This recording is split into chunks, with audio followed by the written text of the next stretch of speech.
Assalamualaikum warahmatullahi wabarakatuh.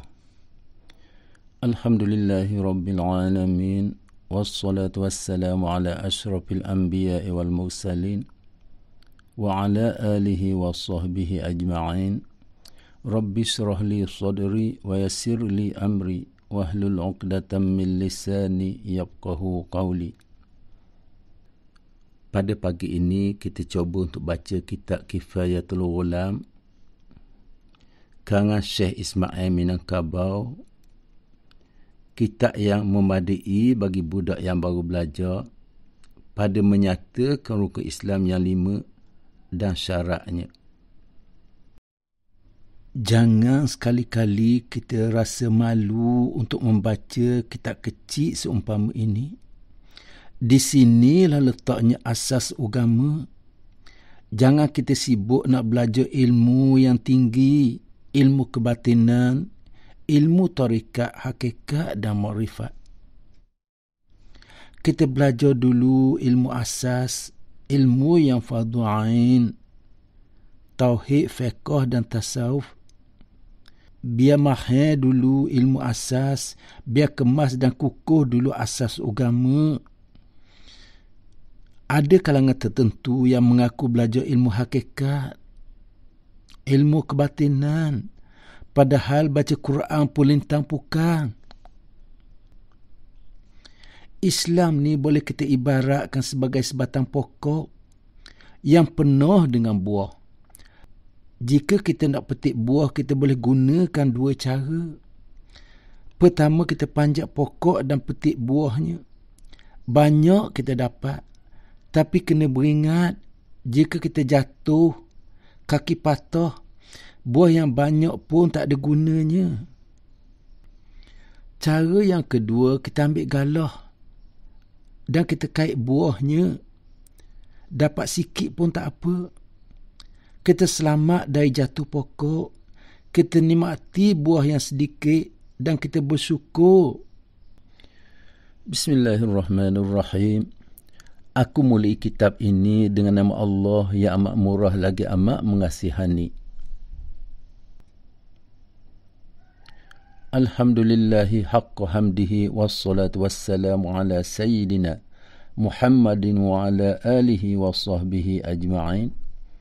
Bermula segala puji bagi Allah Ta'ala akan sebenar-benar puji dan bermula rahmat Allah dan salamnya atas penghulu kita Nabi Muhammad sallallahu alaihi wasallam dan atas keluarganya dan segala sahabatnya sekalian mereka itu. I'lam annal mukallafina ma'muruna bil ma'rufati was salati waz zakati was saumi wal hajj. Ketahui olehmu bahawasanya sekalian mukallaf disuruh dengan mengenal Allah Ta'ala dan mengerjakan sembahyang dan memberi zakat dan mengerjakan puasa dan mengerjakan haji. Bagi mereka yang mempunyai anak-anak kecil, didiklah mereka sejak umur 7 tahun untuk belajar baca Quran, sembahyang dan puasa. Ibadat ini perlu kepada latihan, berbeza dengan ibadat zakat dan haji. Pastikan mereka dah tak tinggal sembahyang dan puasa dan sudah boleh baca Quran sejak umur 10 tahun. Jangan kita tunggu mereka akil balik baru kita nak suruh mereka sembahyang dan puasa. Itu dah lewat kerana mereka dah mula tanggung dosa bila dah sampai akil balik. Jika kita tunggu mereka akil balik baru kita nak latih mereka sembahyang dan puasa, sekiranya agak sukar. Sepatutnya kita guna kaedah melentur buluh biar dari rebung. Bila dah jadi buluh sukar untuk kita bentuk dengan keras, buluh akan patah. Jika secara lembut, buluh tak akan berubah. Bermula yang 5 itu, inilah hukum Islam seperti sabda Nabi SAW. Bunyal Islamu ala khamsin, syahadat an la ilaha illallah wa anna Muhammadan abduhu wa rasuluh wa iqamis salati wa ita'iz zakah wa saumi ramadhana wa hajjil baiti man istata'a ilaihi sabila. Yakni dirikan Islam itu atas 5 rukun.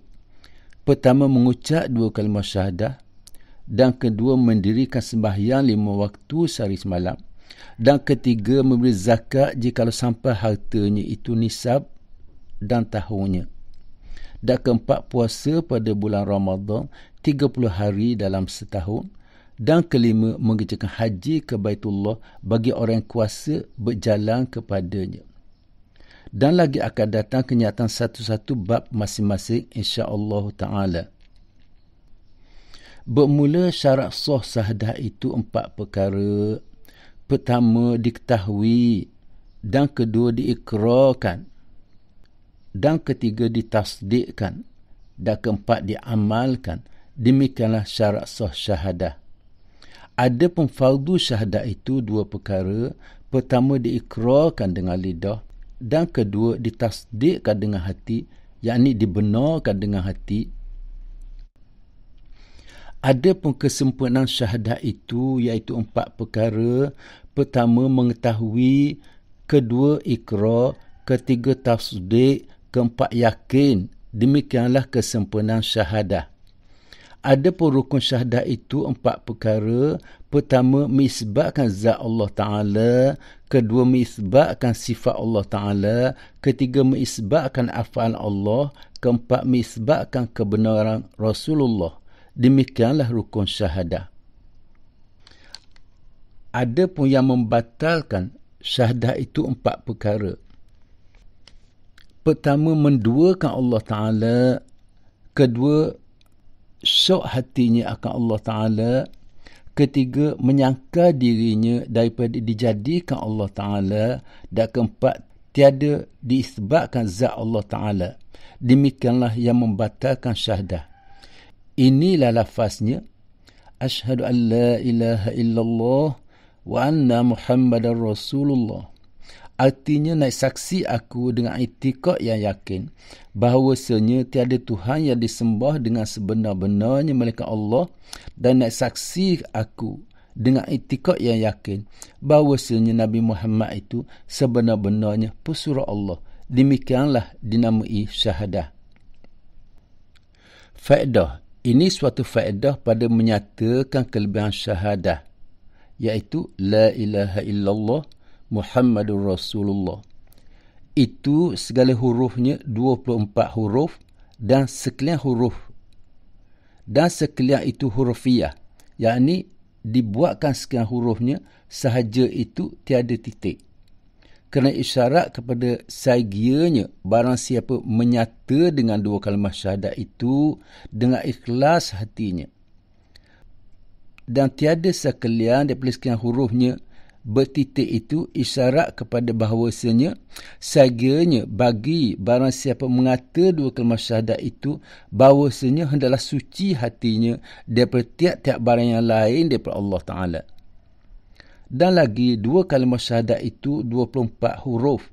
Kerana bahawasanya malam dan siang itu 24 saat, maka tiap-tiap satu huruf itu menutupi ia akan dosa tiap-tiap 1 saat.